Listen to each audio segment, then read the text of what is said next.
On January 25th, 2026, Alex Honnold did something many thought was impossible. In a live event watched by millions, he stood on top of one of the world's tallest buildings, with no ropes, no safety gear, and no room for error. But the real story isn't just the moment he reached the summit. It's the 1 hour and 31 minutes of brutal physicality and razor's edge decisions that got him there. Now, I know what you're thinking because of the video's title. No, I'm not Alex Honnold. My name isn't important. What times important is that for the last several days, I've been obsessively compiling every piece of information about this historic event to give you the most comprehensive breakdown you will find anywhere. We're going beyond the headlines and the heart-stopping footage. We're going to analyze the technique, the psychology, and the controversy. This is the story of how Alex Honnold conquered Taipei 101, Section 1. The setup, an impossible idea. First, let's establish the sheer audacity of this climb. Taipei 101 isn't just a building, it's a 667-foot challenge to gravity. When it opened in 2004, it was the tallest building in the world, and even today, it looms over the Taipei skyline, like something from a science fiction film. It's a marvel of engineering, designed to withstand typhoons and earthquakes. It was never, ever designed to be climbed for a free solo climber. A building like this presents a unique and terrifying set of problems you just don't find on natural rock. The surface is an unforgiving mix of glass and steel. Unlike granite, it doesn't offer the same kind of natural cracks and features. The holds are man-made, uniform, and can be slick with grime. And then there's the exposure. On a mountain, you're in the wilderness. Here, you're in the sky, surrounded by a city of millions, with thousands of people watching from the ground. This wasn't a sudden impulse. Honnold's ambition to climb Taipei 101 has been a long-held goal, with the idea first being seriously considered over a decade ago. It remained a distant, almost mythical objective in the climbing world. To even attempt, it required a level of planning that borders on military precision. And that's exactly what Honnold and his team did. So how do you even begin to prepare for something like this? The answer lies in a secret war waged against physics, fear, and the forces of nature. Section 2. The Preparation. The Secret War. Honnold's preparation for Taipei 101 was a multi-month, all-consuming campaign that began long before he ever set foot in Taiwan. But physical strength was only part of the equation. The real challenge was mental.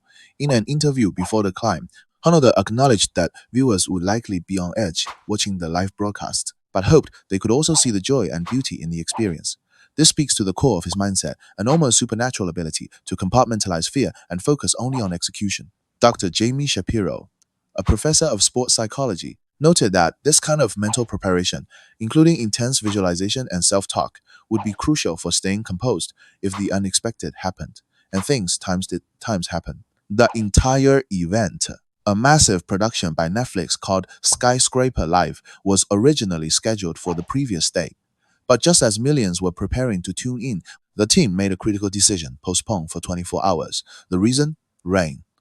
During a scouting trip in September 2025, Honnold had climbed the building with ropes and discovered that rain made the structure utterly unclimbable. That 24-hour delay was a testament to the meticulous risk assessment that underpinned the entire project. There was no room for ego, only for cold, hard calculation. This was a new frontier for Honnold. He's a rock climber, a master of granite and sandstone. Climbing a skyscraper for the first time meant adapting his entire skill set he had roped up on the building at least twice to dial in the sequences and confirm its feasibility before committing to the live show. This wasn't a reckless stunt, it was a calculated performance, rehearsed down to the smallest detail. Section 3. The Climb, a chronological breakdown. And so, on January 25th, with clear weather, Alex Honnold stepped up to the base of the tower. With nothing but a small bag of chalk, he began his journey into history, which would take just over an hour and a half. The climb can be broken down into distinct sections. The ascent began on the building's massive podium, featuring about 70 meters of slab climbing, where the angle is less than vertical. This was the warm-up, a chance for Honnold to find his rhythm and connect with the building's surface. He moved with a fluid, almost unnerving calm, establishing the pace. From there, he reached the main tower, defined by its signature bamboo box design. The building is composed of 8 stacked sections, each 8 stories high. A key architectural feature is that each section overhangs the one below it, creating a relentlessly steep angle. But this design also offered a crucial advantage: balconies or ledges at the top of each section. These served as natural recovery points, allowing Honnold a moment to rest, chalk up, and mentally prepare for the next push approximately every 120 feet. The horizontal beams provided strong, secure grips, and Honnold moved with a repetitive, practiced efficiency. But as he climbed higher, a new adversary emerged: the wind. Honnold later reported that it was incredibly windy toward the top, and it seemed to be hammering the exact corner of the building he was ascending, making the fight against gravity even harder. This led him to the psychological crux of the entire climb: the ornamental corners. At several points, the building's corners are adorned with large symbolic designs, including ornamental dragon heads and curved shapes inspired by traditional Rui scepters, which represent good fortune. During the live stream, Honnold's microphone picked up his commentary as he studied the features before committing. Emily Harrington, a fellow elite climber, providing commentary, noted that these sections were not repetitive and required creative problem solving and greater upper body strength, feeling more like actual rock climbing. Honnold himself later described these sections as among the most challenging. He was faced with a critical choice. He could try to wedge his body times behind, times the ornaments a strenuous maneuver on sleek metal, or climb times over times them. A more elegant but terrifyingly exposed move. According to his support team, the original plan was to climb the inner corners, but the more exposed outer line was chosen for its aesthetic appeal on camera. A decision Honnold had the final say on. He chose the exposed route. It was the more intimidating option, but also more efficient. In that single decision, we see the essence of Honnold's genius: the ability to analyze a problem with absolute clarity and choose the path of greatest mastery. After conquering the first one, he even gave a small wave to the crowd below before turning back to the building. As he neared the summit, the physical toll became apparent. Even through the live feed, you could sense the fatigue. After topping out, he admitted how physically taxing the top of the building was and that his arms were getting very tired. The final push to the spire was a battle of pure will. Then, after 1 hour and 31 minutes, it was over. He pulled himself onto the final platform, 1,667 feet above Taipei. His first words, broadcast to the world, were perfect, understated summary. Sick. I'm so psyched. Section 4. The summit and the aftermath. In that moment, standing on the spire, Honnold wasn't just the man who climbed El Capitan anymore. He had successfully completed the highest urban free solo in history. To truly understand the scale of this achievement, it helps to bring in the perspective of the legendary French climber Alain Robert, the French Spider-Man. Robert is arguably the only other person on Earth with a comparable resume of building climbs. He climbed the Taipei 101 himself in December 2004 to mark the building's grand opening. His ascent, however, was done with ropes and took about 4 hours in heavy rain. Following Honnold's climb, Robert was full of praise, calling him exceptionally well prepared. On a difficulty scale of 1 to 10, Robert rated Taipei 101 as a 6.5 or 7, emphasizing that a building's difficulty isn't just about height, but the surface and structure. His expert opinion confirms that Honnold's climb was not just a stunt, but a masterful execution on a genuinely challenging objective. While Honnold estimated the technical difficulty to be around a 511C rating, well within his capabilities compared to the 513A of El Capitan, the context made it an entirely different beast. The public pressure, the live broadcast, and the unfamiliarity of the medium all added layers of psychological complexity that can't be measured by a simple number grade. Section 5.